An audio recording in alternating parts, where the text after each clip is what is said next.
Et donc, je suis tech lead chez Siam, qui est une petite boîte en fait de 50 personnes de conseil en expertise IT et IA. Bonjour à tous. Je suis Emmanuel Hugonnet, je fais du Java depuis 25 ans moi aussi. Je travaille chez IBM. Je travaille notamment sur le serveur d'application Java, enfin Jakarta Wi-Fi et JBoss EAP.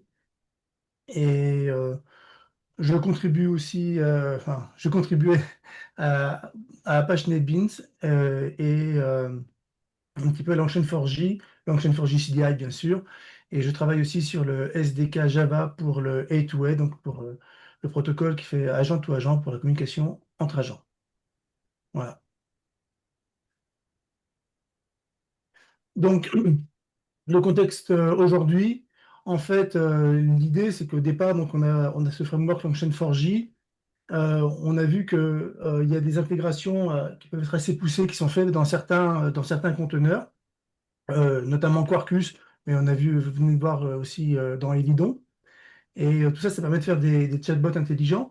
Mais nous, l'idée qu'on avait, c'était de dire on veut quelque chose qui soit valable dans l'ensemble des runtimes, on va dire, d'entreprise, qui respectent ou les normes Jakarta EE ou les normes microprofil.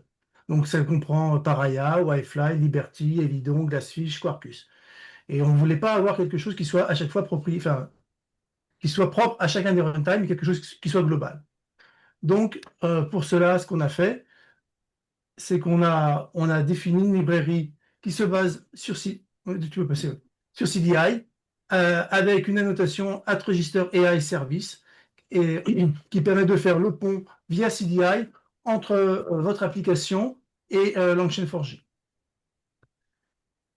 Donc, l'idée, c'est vraiment de faire quelque chose dans une annotation, comme ça, on peut injecter notre LLM, on va dire, notre interaction, euh, nos objets Langchain4j aussi facilement qu'on injecte un Entity Manager pour faire du JPA. Donc, aujourd'hui, qu'est-ce qu'on va voir? On va essayer de couvrir l'architecture de Langchain4j CDI, voir comment le at register AI service fonctionne et comment faire l'injection avec. Alors, on va couvrir un peu toutes les fonctionnalités qu'on peut faire avec un LLM et avec ses annotations. Donc, voir comment on peut utiliser pour garder de la mémoire dans la mémoire des échanges qu'on peut avoir avec le chat, avec un chatbot, par exemple, pour faire du RAG, comme l'a montré Anna Maria. Euh, Utiliser aussi les tools de Langchain4j et les intégrer dans notre AI service, mais des tools qui peuvent être aussi extérieurs, auxquels on se connecterait par le protocole MCP. Euh, Voir comment on peut intégrer en fait euh, nos, euh, nos services, donc nos services et nos agents, dans un code de production, savoir l'intégrer avec de la tolérance à la panne et de l'intégrer avec aussi tout ce qui est télémétrie, donc tout ce qui est open télémétrie, et voir comme ça qu'on peut tracer l'usage euh, des LLM dans notre application.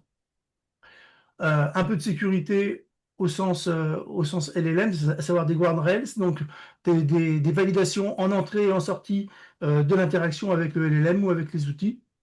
Et enfin, pour terminer, si on a le temps, une démonstration de A2A et voir comment, en fait, donc ça, c'est quelque chose qui vient d'être rajouté avec la version 1.3 de Langchain4j CDI, donc qui a été réalisée cette semaine. L'idée, c'est vraiment de créer l'orchestration de différents agents qui peuvent être distribués et pour qu'ensemble, ils réalisent l'application finale.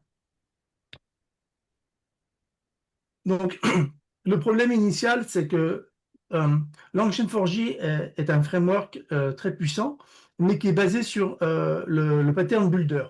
Donc, on voit ça crée du code assez verbeux qu'il est nécessaire d'écrire dans son code applicatif.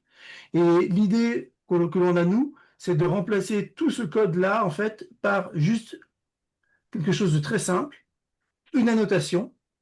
Et donc là, en fait, tout le code qu'on vient de voir qui permet de créer un AI service se résume à ces quelques lignes de code.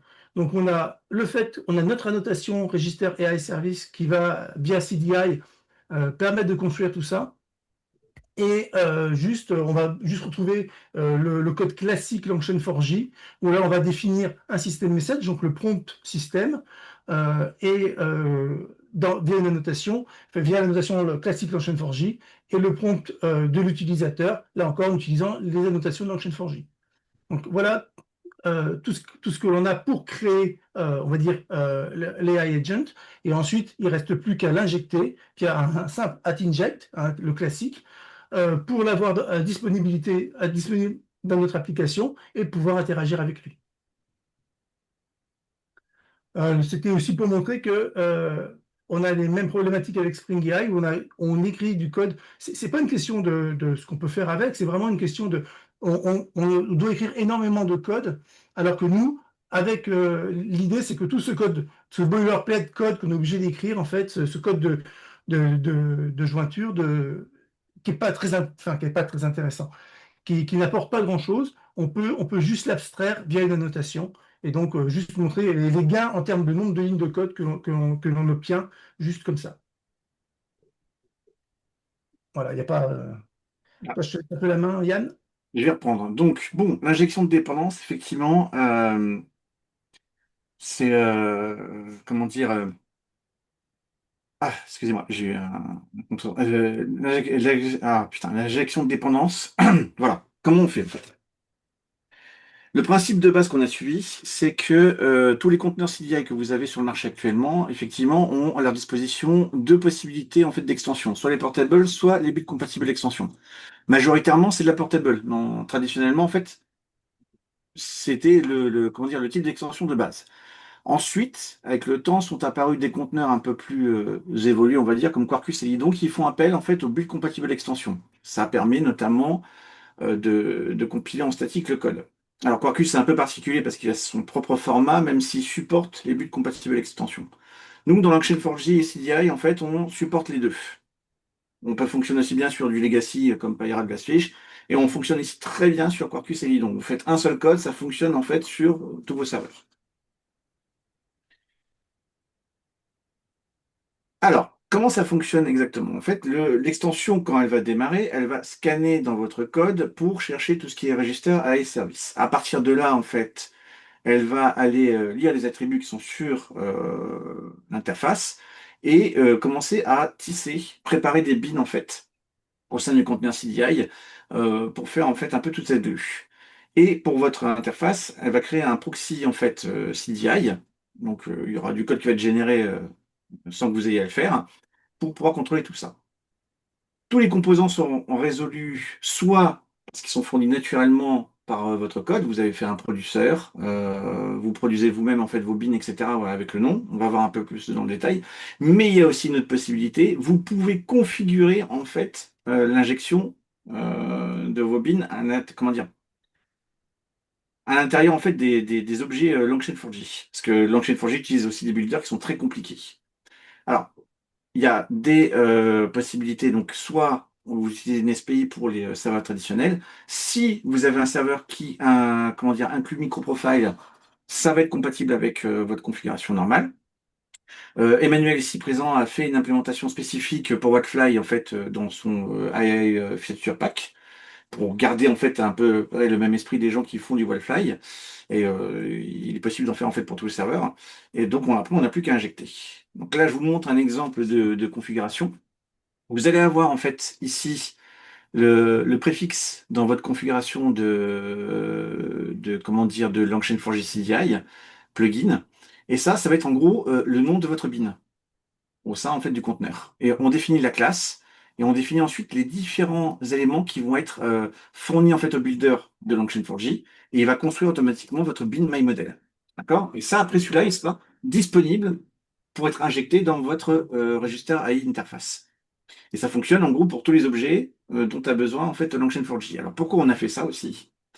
Parce que ça vous permet d'avoir un seul code et d'avoir possiblement des fichiers de configuration différents suivant vos environnements. En local, en dev, vous voulez peut-être faire du Olama, tandis que en production, vous allez peut-être partir sur du ChatGPT ou du Mistral, en fait, que sais-je.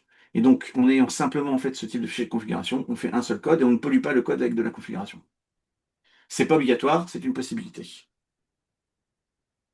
Voilà, donc c'est ce que je disais, Wildfly permet la configuration par le standalone. Euh, Là, je vais laisser parler Emmanuel.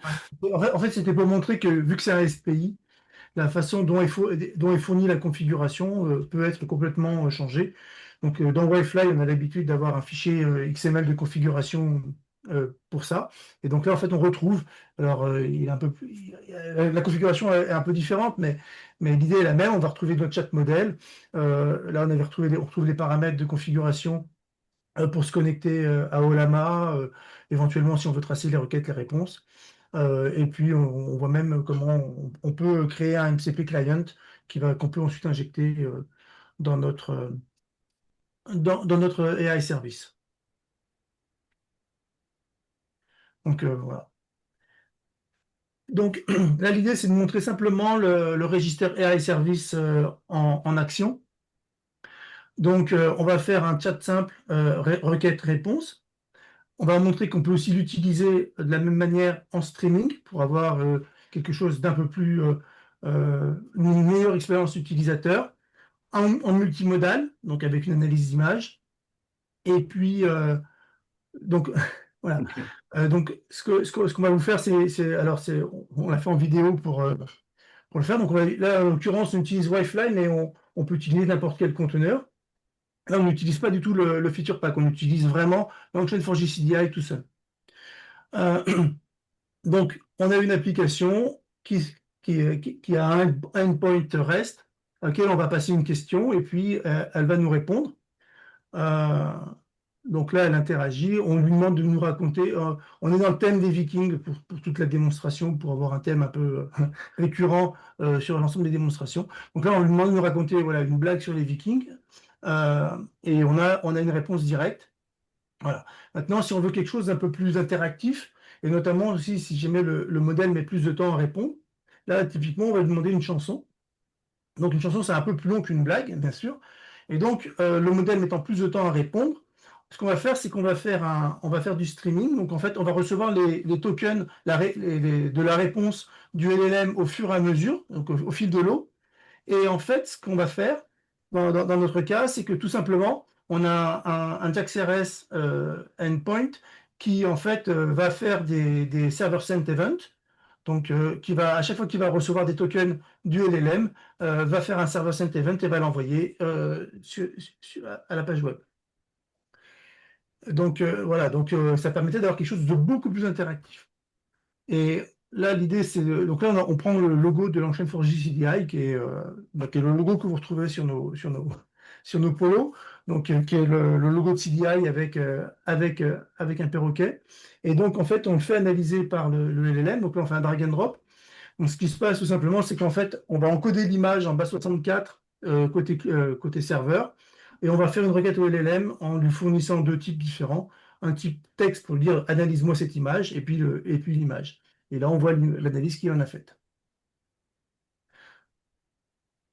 Donc, juste pour vous montrer le code en question, donc ça, c'est le premier code, le code qui permet de faire la requête réponse. Donc, c'est vraiment on voit que le code est vraiment très simple. On a juste MyModel qui, en fait, comment on va se connecter au LLM, configuré dans le properties.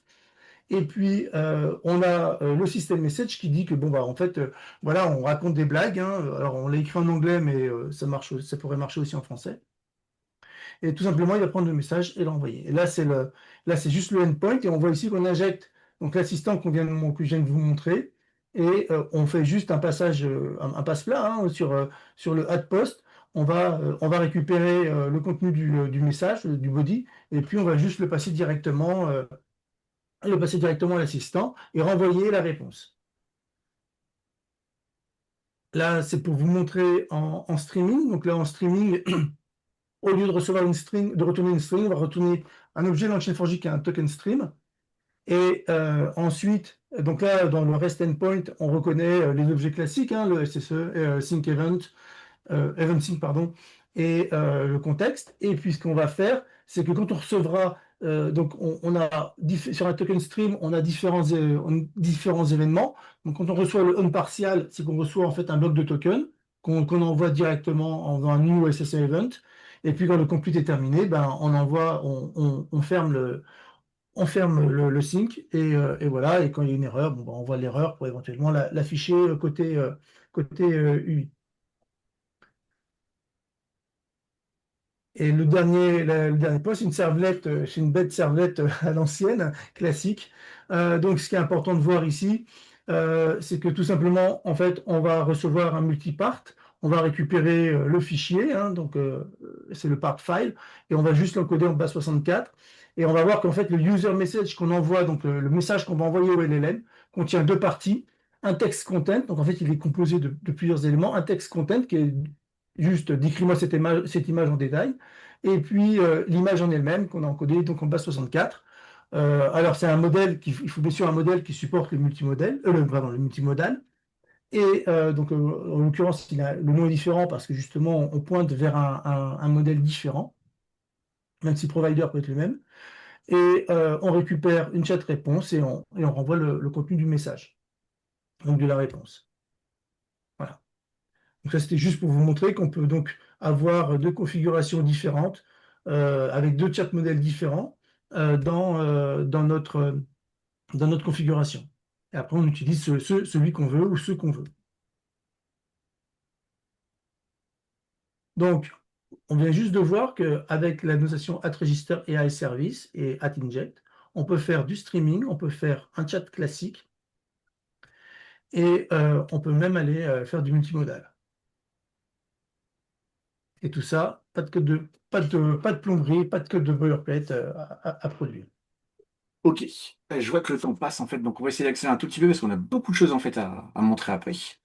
Alors, je ne sais pas si vous avez vu ces principes-là en fait, parce qu'on est arrivé un peu en cours de route hein, sur la présentation de Maria, mais vous savez sans doute que un LLM en vérité n'a pas de mémoire. C'est juste quelque chose qui reçoit un contexte complet à chaque fois. Et donc pour pallier ça, dans Longchain4j, vous avez ce qu'on appelle les chat memory. Alors, comment ça fonctionne? Vous allez avoir, alors ça c'est les annotations, hein, bien entendu, typiquement, comment dire, de Longchain4j. Vous allez avoir le memory ID qui va vous permettre de passer un identifiant. Et on va avoir aussi un provider en fait ici qui va donner le nom d'un bin qu'il va utiliser, qui va s'auto-injecter en fait pour aller gérer cette fameuse mémoire. Et donc il utilisera ce bin-là pour lui dire tiens sur cette session-là j'ai ces messages-là qui arrivent et ça va fonctionner en fait à peu près tout seul. Euh, la configuration, donc, on peut passer par le fichier de properties avec des objets tout à fait standards en fait de Longchain4j, où vous pouvez aussi faire vos propres objets. On en a un dans les exemples. Il faut savoir que d'ailleurs, on a oublié de vous dire, hein, tout ce que vous montre, cette présentation est disponible sur GitHub, on vous donnera le lien à la fin, et des exercices, vous pourrez vous amuser avec. L'autre partie aussi, en fait, dans cette histoire de mémoire, en fait, de connaissance, c'est les RAG. Donc ça, vous avez vu pas mal de RAG, en fait, sur la présentation de Maria. Donc je ne vais pas revenir dessus. Vous avez compris que c'était des documents qui étaient parsés par un embedding model, stockés dans le vector store et ensuite récupérés par le LLM pour vous extraire la réponse, en fait, recherchée. Ce qui est intéressant de voir par contre, c'est qu'effectivement, sous le même principe, on a un attribut de notre annotation qui permet de spécifier quel RAG en fait on veut utiliser pour faire ça. Donc ça vous permet en même temps d'avoir effectivement sur plusieurs services des RAG différents suivant en fait comment vous voulez ségréguer vos fonctionnalités. Là-dessus, derrière, ça c'est une autre possibilité. Vous voyez, c'est pas forcément que des properties. On peut très bien produire soi-même son propre bin avec le nom. Et donc en fait le faire de manière, comment dire, programmatique. Autre point aussi intéressant sur cette partie-là, ce sont les tools. Donc, vous avez déjà entendu parler de serveur MCP, etc. Mais il y a aussi des tools locaux que vous pouvez utiliser en fait sur vos LLM et leur dire, tiens, je te donne cet ensemble d'outils dispo pour faire telle ou telle chose. À toi de décider comment tu les appelles. Et donc ça, c'est pareil, ce sont des annotations Longchain4j, que ce soit le add tool ou les paramètres que vous avez déjà dû voir. Vous enrichissez en fait en gros vos fonctions, vos repositories, etc. Et après, comment c'est injecté? Ah bah tiens, je vous montrerai après. On a oublié ce petit détail-là en fait dans comment dire, dans la présentation. On va voir ça dans le code. Alors, autre point, dans la même zone, juste avant la petite vidéo, on a fait toutes les extensions possibles pour pouvoir intégrer en fait fault tolérance. Parce que faire de l'IA, en fait, c'est très bien. Ça, y a pas de problème. Maintenant, le but, c'est d'avoir, comment dire, quelque chose qui fonctionne, qui est exploitable. Donc, il nous faut des informations sur les consommations, sur les temps de traitement. Il nous faut la possibilité, effectivement, d'avoir de la fault tolérance, du circuit breaker pattern. Tout ça, c'est fourni par MicroProfile Fault Tolerance. Et donc, on a fait toute la brique nécessaire pour arriver à lier les deux. Et maintenant, donc ça vous permet d'avoir ça de dispo en même temps avec notre annotation. Donc, on a tout ça effectivement comme type de traces qui sont disponibles en natif, la latence, les tokens, du coup, les appels au tool, les métriques. Et tout ça simplement en ajoutant la dépendance en fait de Langchain for GCDI dans votre projet. Donc la configuration par contre d'OpenTelemetry est tout à fait standard. Vous faites du micro-profile OpenTelemetry, donc là vous exposez votre service. La seule chose à rajouter, ce sont les deux listeners ici pour dire que pour votre modèle, votre modèle, vous voulez avoir ces listeners-là qui vont permettre de faire leur remontée. À partir de là, là dans la démo, si vous voulez le faire vous-même, on peut lancer une petite stack Grafana en fait en local, et ça va nous permettre effectivement de pouvoir jouer, tester tout ça. Donc tout ça, c'est disponible dans les exercices en fait qui sont sur le GitHub, et on va le voir en démo. Donc cette petite démo en fait est un petit jeu d'assistant d'expédition viking, hein, comme agence de voyage. On va vous montrer ce qui se passe en fait avec la memory ID. Les expéditions sont stockées en fait dans le RAG et en fait il y a toute une série de tools qui permettent en fait de s'inscrire ou de se désinscrire en fait et vous faire des recherches sur ces fameuses expéditions. Et normalement on fait un faute de tolérance. Alors donc là dans cette petite démo j'avais lancé effectivement le Grafana d'un côté et ensuite le serveur d'application qui démarre quand même relativement vite. Voilà. On va demander, on arrive sur la démo 2. Donc là, il suffit simplement de demander l'expédition disponible. Alors, si vous le lancez vous-même, vous pouvez très bien jouer. J'ai essayé, par exemple, de lui demander les expéditions et ils m'ont fait une chanson en même temps. Ça marche. Ça reste un LLM, il répond à une sémantique. Ici, j'ai lancé la demande. On voit tous les échanges qui se passent en fait entre votre application et le LLM au travers de Langchain 4G. Là, on a les réponses. Donc tout ça, ça a été extrait effectivement du RAG. On va aller voir le détail après. Quand on va lui demander en fait de nous inscrire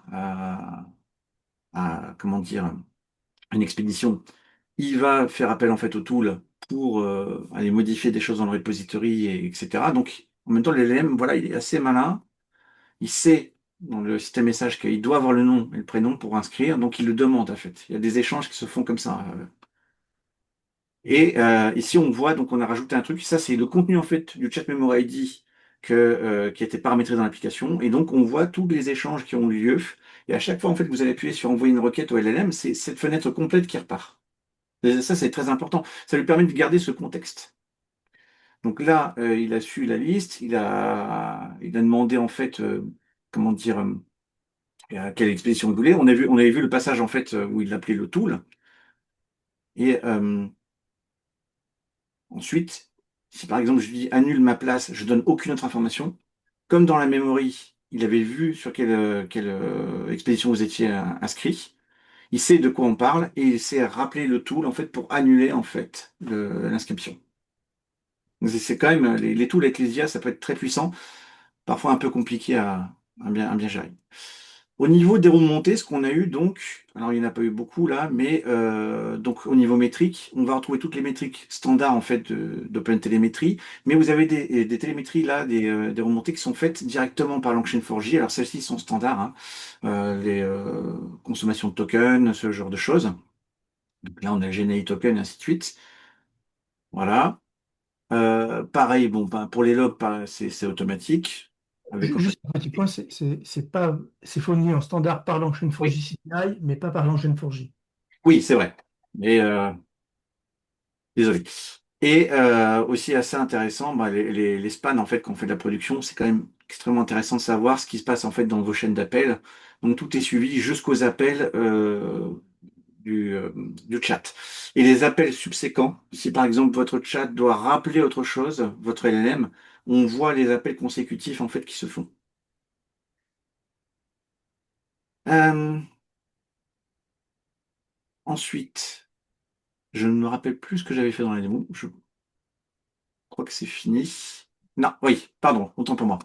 On va simuler maintenant effectivement comment dire, une coupure réseau. Donc je coupe le Wi-Fi et on va relancer une requête. Donc ça, c'est pour le faute de tolérance. Donc ce qui est intéressant à voir, c'est qu'effectivement, comme on est très intégré avec OpenTelemetry là-dessus, de l'autre côté, sur le serveur, on voit toutes les stack traces en fait, donc qui tombent.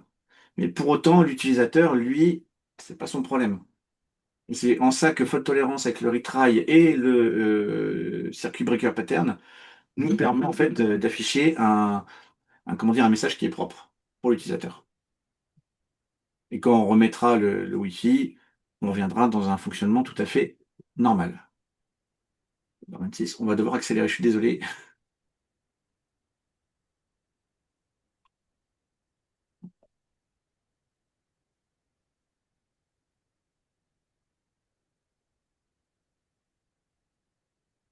Et par contre, ce qui était intéressant quand même, quand on voyait le contexte, enfin l'ensemble des messages tout à l'heure dans la memory, c'est toute cette mémoire, c'est le contexte qu'on va envoyer en fait au LLM. Donc quand vu que maintenant, on va dire que la facturation se fait souvent au nombre de tokens, au plus on en met dans le contexte, au plus il y a des tokens et au plus bah, ça coûte cher, ça coûte cher à la requête.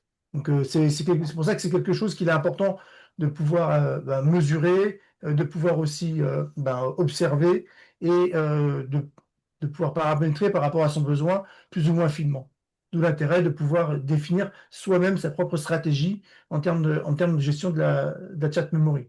Donc là, je montrais en fait le lien entre le memory provider name et ce qui fournit le bin, qui est là, vous pouvez le voir rapidement, en fait, c'est une simple concurrente HMAP qu'on a fait. Et comment ça fonctionne, en fait, c'est que quand il va implémenter l'interface chat memory provider, on doit fournir un session ID. Et ce session ID, en fait, si on remonte depuis le chat assistant, voilà, on va descendre un tout petit peu en fait dans l'interface. On va voir que votre session ID en fait il est ici et il est fourni, on remonte encore un coup, par le service REST en fait, où vous avez un header param et là c'est le front qui le passe. Parce que sur les serveurs microprofile, on n'a pas de gestion de session native. Donc là, on avait décidé de passer par le front qui gérait son propre session ID, un UID quelconque. Voilà, donc il y a plein de moyens de faire. Je vais accélérer un tout petit peu la cadence. Là, après, je vais passer la parole à Emmanuel. Là, ce qu'on a pour le moment, on a le Longchain for GCDI Core pour tout ce qu'on a vu, les extensions portables et build. On a le faute tolérance qui est implémenté, la télémétrie, la security est en cours de travail et par contre, vient d'être ajouté par Emmanuel. Donc, on a rajouté en fait deux extensions. Le fait d'avoir ASPI pour avoir des expressions language, pour pouvoir avoir des expressions dans les paramètres de nos annotations. Donc, en fait, pour que soit à travers l'expression language, on va dire, de type JSF, soit avec une résolution à la microprofil, config, pardon. Et puis, donc, le fait de pouvoir déclarer les agents, donc avec l'Ancient for GCDI A2A, donc de pouvoir comme ça orchestrer des agents qui soient aussi remote. Il y a un Avec, petit manquement aussi sur la slide. On a oublié de vous mettre. On a un serveur MCP qui fonctionne sur toutes les implémentations à partir du moment où vous avez JAX-RS. C'est jusque-là, on n'avait que Quarkus qui le fournissait et puis Spring. Et maintenant, vous pouvez faire vos propres serveurs MCP. C'est-à-dire que si vous avez du legacy chez vous, chez votre client, avec des serveurs Jakarta, vous pouvez très bien mettre une couche MCP en fait au-dessus grâce à ça très facilement. Donc, ouais, on en revient, excuse-moi, enfin, au MCP. Donc là, l'idée, c'est donc d'étendre un peu ce qu'on vient de voir. Donc on a vu qu'on pouvait avoir des tools, mais comme on vient de discuter, l'idée, c'est d'avoir des tools qu'on puisse, qui soient fournis par des providers, qui peuvent être d'autres applications métiers que vous avez déjà en place et que vous voulez simplement exposer au LLM ou des applications tierces. La plupart des grands services de type SAS fournissent des serveurs MCP. Donc là, on va prendre un client et puis on va se connecter soit alors en STDIO, donc juste par le in et le out, soit en HTTP Streamable, donc à travers un serveur HTTP. Donc, tout simplement ici, la différence, c'est quoi? C'est qu'on va, au lieu d'avoir un tools où on passe des classes, où on va pouvoir lui passer un tools provider name, et en fait, ce qui va être en fait le client MCP. Donc, En l'occurrence, là, on l'a construit directement via les properties. Donc, on dit qu'on a un tools provider, qu'on a de type HTTP, donc pour qu'il passe par Streamable. Et puis, on lui donne le endpoint MCP sur lequel se connecter. Donc, Alors, en une fait, question c'est là-dessus, justement, c'est comme ça en fait qu'on intègre. Si c'est un serveur MCP, c'est Coamidola qui demande comment est-ce qu'on l'intègre. Eh ben là, en mettant, vous faites votre configuration de connexion et après vous indiquez dans votre tool provider name quel serveur MCP vous utilisez. Ça, c'est pour utiliser un serveur MCP externe. Par contre, j'ai pas compris si vous voulez parler de créer un serveur MCP à partir de votre application existante. Ça, c'est un module qu'on n'a pas démontré pour le moment en fait dans la presse. oui, oui. Donc là, c'est juste vous montrer comment se connecter à un serveur MCP distant, en l'occurrence. Euh, Ok. voilà. Alors après, si il y a d'autres questions plus profondes, hein, vous aurez nos mails, enfin le moyen de nous contacter, on pourra y répondre par la suite parce que ça nécessite peut-être un peu plus de temps.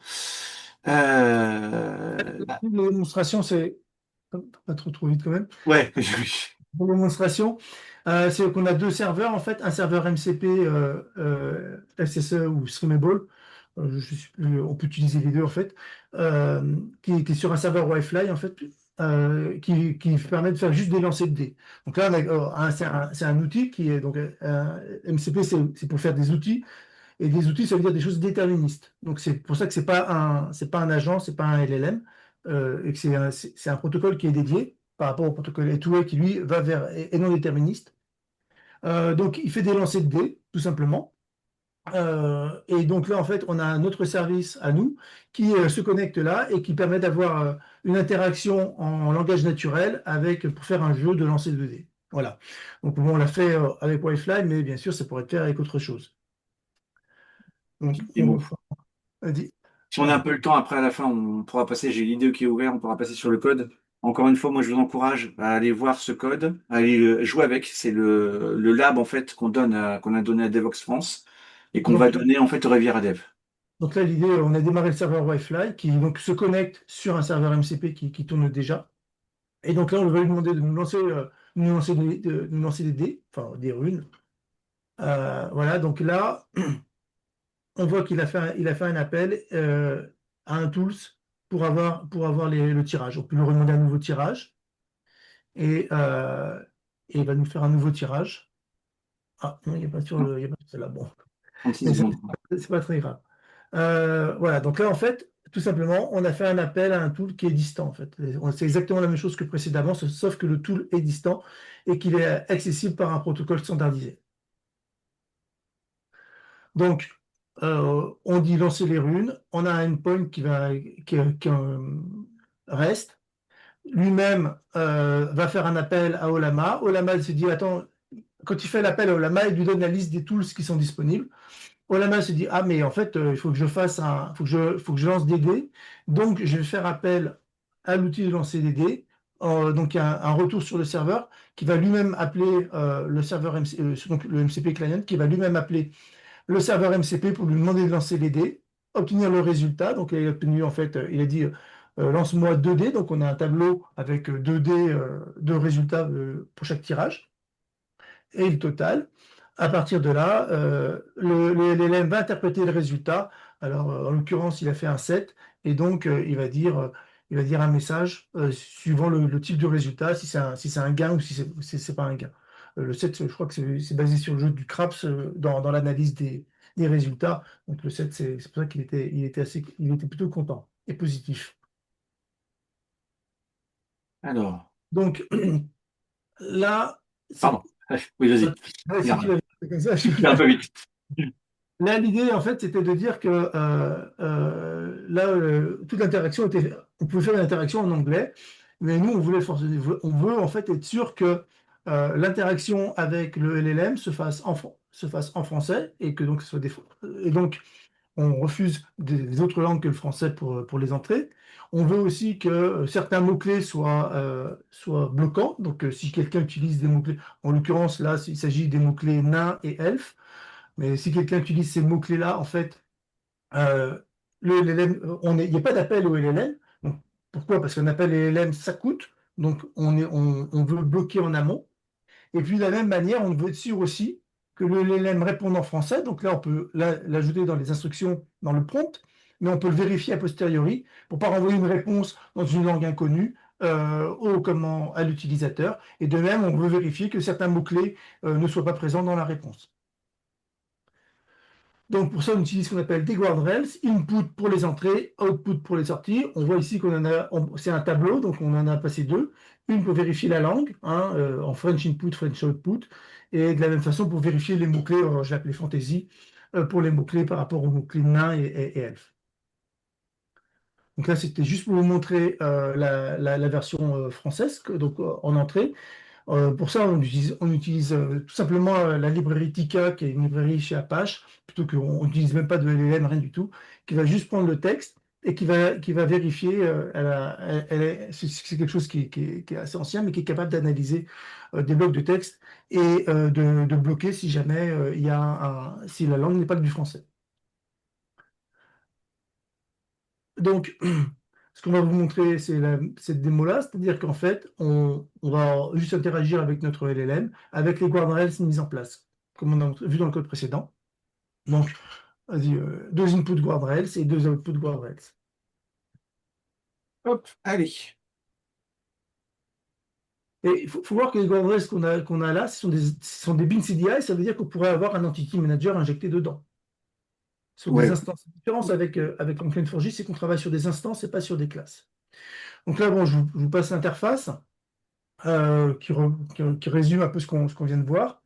Donc, on commence par un message normal en français qui n'utilise pas les mots-clés nain et elfe. Et là, on voit une réponse assez rapidement, il n'y a pas de problème. On peut en essayer un deuxième. On parle du marteau de Thor, il n'y a pas de problème. C'est encore en français, donc voilà, il nous crée une chanson avec ça. Maintenant, si je prends la même question mais en anglais, on voit que c'est bloqué, en nous disant qu'il faut qu'on fasse du français. Si maintenant je lui demande avec un des mots-clés qui était le mot-clé nain, on voit que c'est à nouveau bloqué parce qu'en fait, les nains, on n'a pas le droit de parler ni des nains ni des elfes dans notre communication. Donc on voit comme ça qu'en fait, on est capable de filtrer tous les appels en entrant avant même qu'ils interagissent avec le LLM et donc d'avoir une maîtrise entre guillemets sur les entrées et de vérifier a priori avant même que en fait on paye du CPU, du GPU euh, pour traiter la requête. Donc là, c'était pour montrer le output avec les mots-clés. Bon, c'est du basique, hein. Mais c'était vraiment pour montrer tout ça. Alors, donc, comme on l'a vu, le MCP, c'est pour des outils déterministes. Et le A2A, c'est pour de l'échange entre agents, donc entre applications qui interagissent avec un LLM. Donc, elles peuvent interagir chacune avec des LLM différents. Et il n'y a pas du tout besoin d'avoir le même. Et en plus, ça supporte le fait d'être. C'est quelque chose de distant. Donc, on a des agents comme ça qui peuvent être distribués. C'est vraiment l'idée d'avoir des microservices, des microservices agents, entre guillemets. Donc, pour notre exemple, c'est un peu complexe. Donc, on a un orchestrateur qui tourne sur un serveur.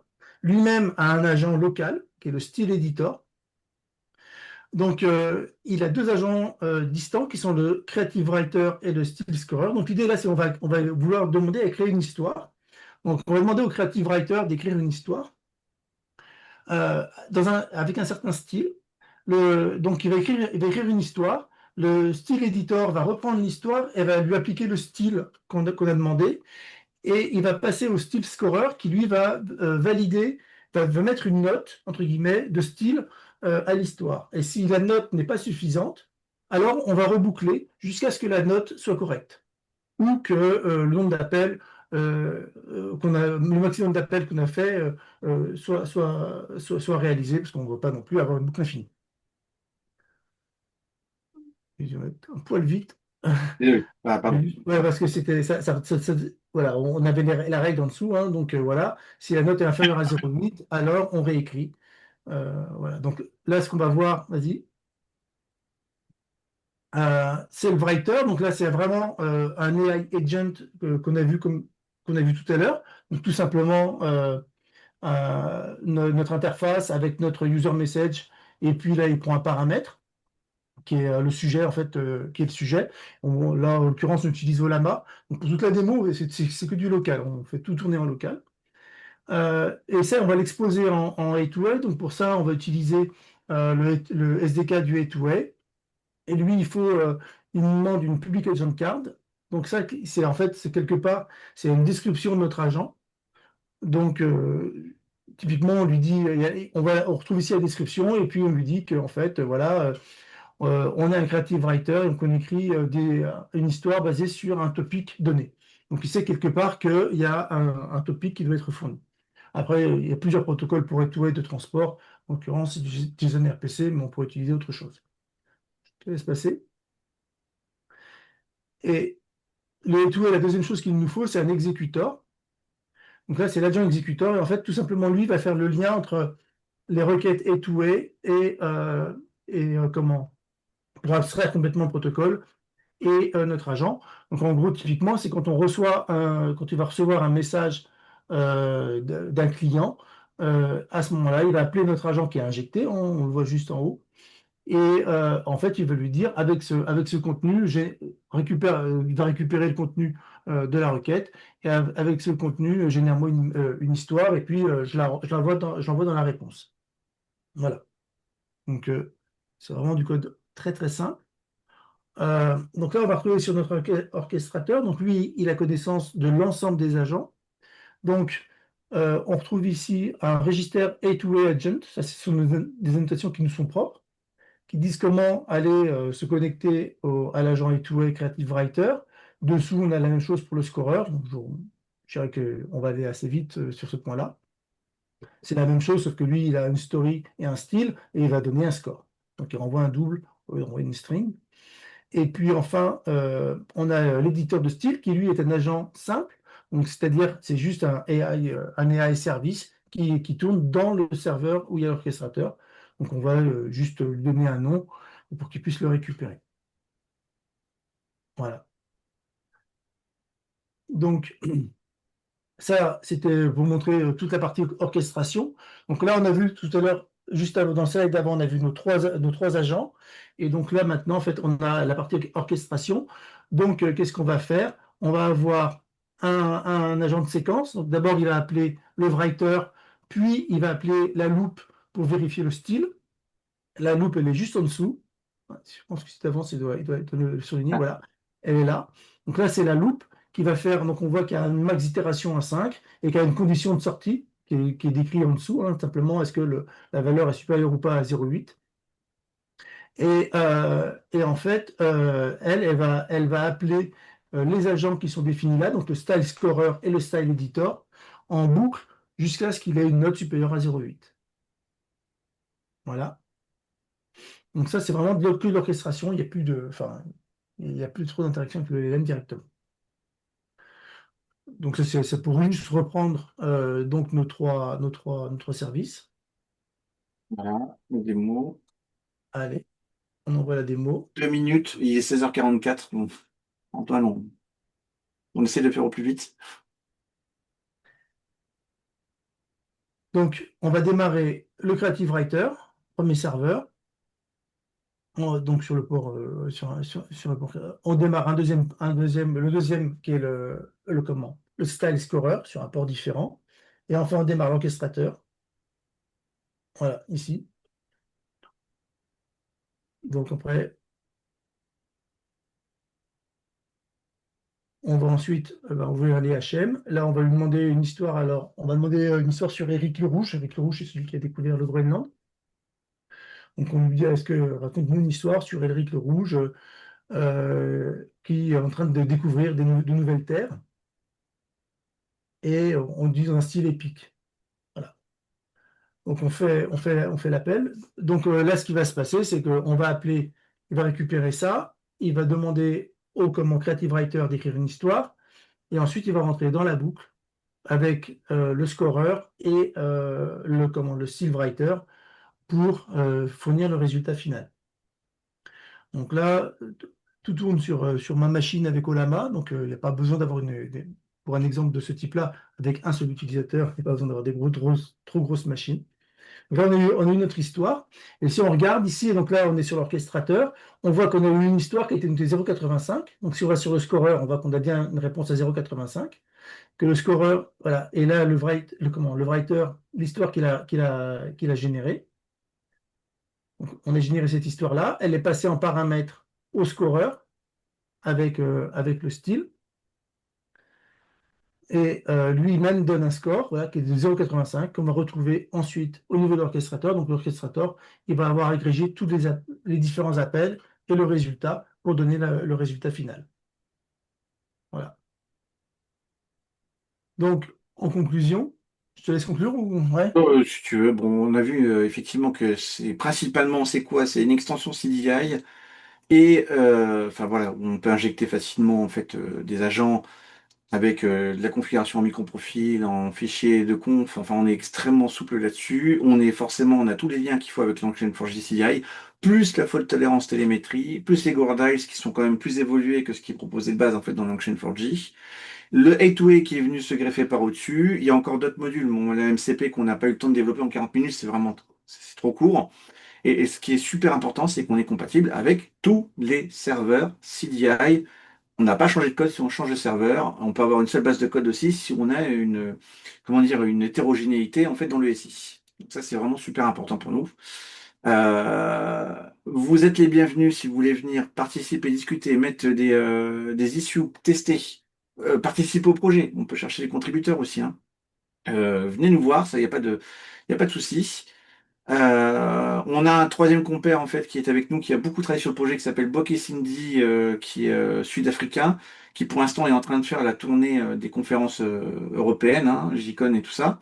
Voilà, qui est pas malheureusement pas avec nous aujourd'hui. Donc merci aussi à lui en fait pour tout le travail en fait qu'il a fait. Et tu Euh, veux... voilà. Puis est-ce que vous avez des questions?